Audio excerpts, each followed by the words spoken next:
Hello guys, ഇന്ന് നമ്മൾ ചെയ്യാൻ പോകുന്ന ഒരു റെക്റ്റാങ്കിൾ ആർട്ടാണ് കേട്ടോ. ഞാൻ അതിനായിട്ടൊരു കുഞ്ഞ് പേപ്പർ എടുത്തിട്ടുണ്ട്. അതിന് നല്ല ഔട്ട്ലൈനൊക്കെ വരച്ചു. പിന്നെ ഒരു നല്ല സ്ക്വയർ വരച്ചു കൊടുത്തു. രണ്ടെണ്ണം കൂടി ഒരു വീതി കൂടിപ്പോയി, താഴത്തുള്ളതും സൈഡിലുള്ളതും. എനിക്കിത് പറഞ്ഞുതരാൻ അറിയില്ല എങ്ങനെയാണ് വരയ്ക്കേണ്ടതെന്ന്. ഫസ്റ്റ് എനിക്ക് പറയാനുള്ള ക്ഷമ ഇല്ലാത്തവർ ഒരിക്കലും ഇത് വരയ്ക്കരുത്. ശരിക്കും ഭ്രാന്താവും. എനിക്ക് പ്രത്യേകിച്ച് ക്ഷമ എന്നുള്ള വാക്കിൻ്റെ ഡിക്ഷണറിയിൽ ഇല്ലാത്തതുകൊണ്ട് തന്നെ നല്ല റിസ്ക് ഉണ്ടായിരുന്നു ചെയ്തെടുക്കാൻ. ഇതാ പൂവ് വരച്ചിട്ട് അതിൻ്റെ ഉള്ളിൽ വര വരയ്ക്കണം. അത് കഴിഞ്ഞിട്ട് ഇനിയും മെത്തേഡ് ഉണ്ട്. ശരിക്കും പറഞ്ഞാൽ തല പുകഞ്ഞു പോയി.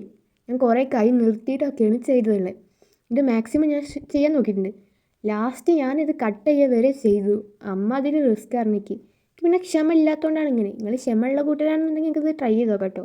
പിന്നെ ഗൈസ്, എൻ്റെ സംസാരത്തിന് ചില അവ്യക്തതകൾ ഉണ്ടായിരിക്കും. കാരണം എൻ്റെ വായിൻ്റെ ഉള്ളിൽ ഒരു കമ്പി ഇട്ടിട്ടുണ്ട്. അപ്പോൾ അതിൽ നാവ് തട്ടിയിട്ട് ചിലപ്പോൾ വാക്കുകളൊക്കെ കുഴഞ്ഞു പോകാൻ ചാൻസ് ഉണ്ട്. ക്ഷമിക്കുക. ഞങ്ങളിത് ഓൾമോസ്റ്റ് റെഡി ആയി വന്നിരുന്നു. പക്ഷേ എനിക്ക് കൗതുകം ലേശം കൂടുതലുണ്ട്. സ്കെച്ച് പെൻ വെച്ച് ഞാൻ ഔട്ട്ലൈൻ ഒന്നും കൂടി കറുപ്പിച്ചു. പിന്നെ പറയണ്ടല്ലോ. Okay, by.